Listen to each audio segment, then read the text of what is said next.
Hello दोस्तों, स्वागत है अपने चैनल एग्रीकल्चर सुपरवाइज़र में। और अपने आज की सीरीज़ का पहला क्वेश्चन है, अर्का मृदुला किस्म है? तो इसका आंसर है अमरूद। और मृदुला अकेली, तो इसका आंसर है अनार। दूसरा क्वेश्चन है, किस मुर्गी के पंखों का रंग लाल या भूरा होता है? तो इसका आंसर है रोड आयरलैंड रेड। और ये अमेरिकन नस्ल है और इसके अंडे का रंग भूरा होता है। मूली किस कुल की किस्म फसल है? तो इसका आंसर है क्रूसीफेरी। और लिलिएसी में आते हैं अपने लहसुन, प्याज। और सोलेनेसी में आते हैं आलू, बैंगन। और अम्बेलीफेरी में आता है सौंफ और जीरा। किस वायरस जनित रोग से मुर्गी के पंखों व पैरों में लकवा आ जाता है? तो ये रानीखेत या न्यूकासल में आता है। ठीक है। चुकंदर का जीवन काल होता है? तो चुकंदर का जीवन काल होता है द्विवर्षीय और इसका वैज्ञानिक नाम है विटा वल्गेरी। ठीक है।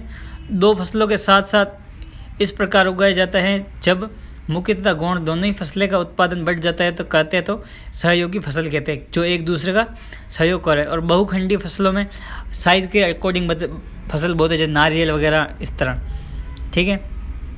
और रेचिंग पद्धति किस देश में बहुतायत रूप से पाई जाती है? तो रेचिंग पद्धति अपने ऑस्ट्रेलिया में पाई जाती है, ऑस्ट्रेलिया। ठीक है।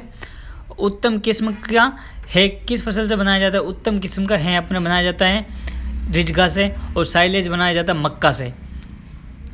National research centre of groundnut कहाँ स्थित है? तो ये अपने जूनागढ़ गुजरात में है। यहाँ पे सबसे ज़्यादा मूंगफली होती है।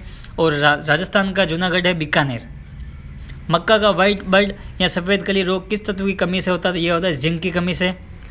भारत में सर्वाधिक प्रचलित खेती की प्रणाली हैं? तो ये अपने व्यक्तिगत खेती है, मतलब अपने खेत में अपने आप ही खेती करते हैं, ना कोई सरकारी लोन वगैरह कुछ भी नहीं इस तरह। ज़्यादातर सर्वाधिक भूमि में भेड़ और बकरियों के चराने को कहा जाता है? तो ये सिंपल क्वेश्चन रेचिंग कहा जाता है।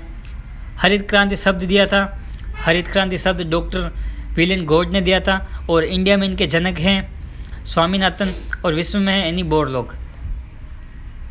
गाय की गुणांक तालिका विधि द्वारा दुग्धम में कितने अंक निर्धारित किए जाते हैं? तो इसमें 30 अंक निर्धारित किए जाते हैं। इफ़को कहाँ स्थित है? इफ़को अब नई दिल्ली में स्थित है। ठीक है।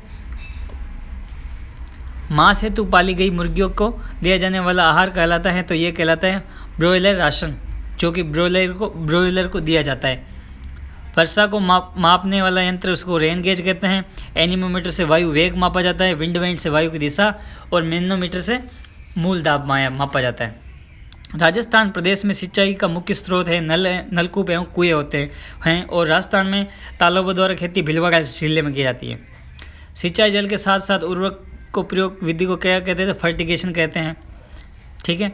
और इरिगेशन सिंचाई को कहते हैं। और जल निकास को ड्रेनेज कहते हैं। सर्रा रोग मुख्य किन पशुओं में सबसे ज़्यादा? सर्रा रोग सबसे ज़्यादा ऊँट में होता है। और ऊँट की मुख्य बीमारी और ये प्रोटोजोआ जनित बीमारी है। रंध्रों को बंद रखने की प्रक्रिया को बढ़ावा देने वाला रसायन कौन सा है? तो PMA 2,4-D से क्या होता है? फल फूल ज़्यादा बढ़ते हैं। खेत में ढेले तोड़ने वाले यंत्र को कहते हैं? तो उसको पाटा या रोलर कहा जाता है, जिससे खेत में या काली मिट्टी में ढेले तोड़े जाते हैं। गन्ने में अंकुरण बुआई के काफ़ी देर बाद होता है, तब तक बहुत से खरपतवार निकालने आते हैं। तब उन खरपतवार को निकालने की क्रिया को क्या कहते हैं? अंधी गुड़ाई। और अंधी गुड़ाई की जाती है आलू और गन्ने में की जाती है। ठीक है। घास काटने के लिए निम्न में से किस यंत्र का उपयोग किया जाता है? तो इसका कहते हैं मोवर यंत्र होता है, जिससे घास काटने का उपयोग करते हैं। ठीक है। और रिपर का उपयोग करते हैं अपने फसल पकने के बाद जो कटाई की जाए उससे रिपर का उपयोग करते हैं। वे औषधियाँ जो शरीर में उपस्थित परजीवियों को नष्ट करती है उसे क्या करते हैं? कृमिनाशक कहते हैं, जो कृमियों का नाश करती है। खरपतवार किसके लिए प्रतिस्पर्धा करते हैं? तो खरपतवार अपने पोषक तत्वों के लिए भी करते हैं, प्रकाश के लिए भी करते हैं, नमी के लिए। इसलिए इसका आंसर आ जाएगा उपयुक्त सभी। धान के खेत में जंगली धान के पौधे का उग जाना क्या कहलाता है? ये नकलची खरपतवार कहते हैं। जो इसके सेम टू सेम दिखता है उसी को नकलची खरपतवार कहते हैं। निम्नलिखित में से कौन सा खरपतवार नाशी दलहनी फसलों के लिए उपयुक्त है? तो इसका आंसर है फर्स्ट बेसालिन है, या इसको दूसरा नाम है फ्लूक्लोरेलिन। ठीक है। 2,4-D का उपयोग चौड़ी पत्ती वाले खरपतवार में करते हैं। और एट्राजीन और सीमाजीन का मक्का में भी करते हैं और ज्वार में भी करते हैं। अब आज के सीरीज का लास्ट क्वेश्चन, कासनी एक घातक खरपतवार है? तो ये अपना बरसीम का है और ये द्विवर्षीय और ICR में पूछा गया क्वेश्चन 2020 में। ठीक है। Thank you for watching and please video को लाइक शेयर ज़रूर करें। Thank you so much.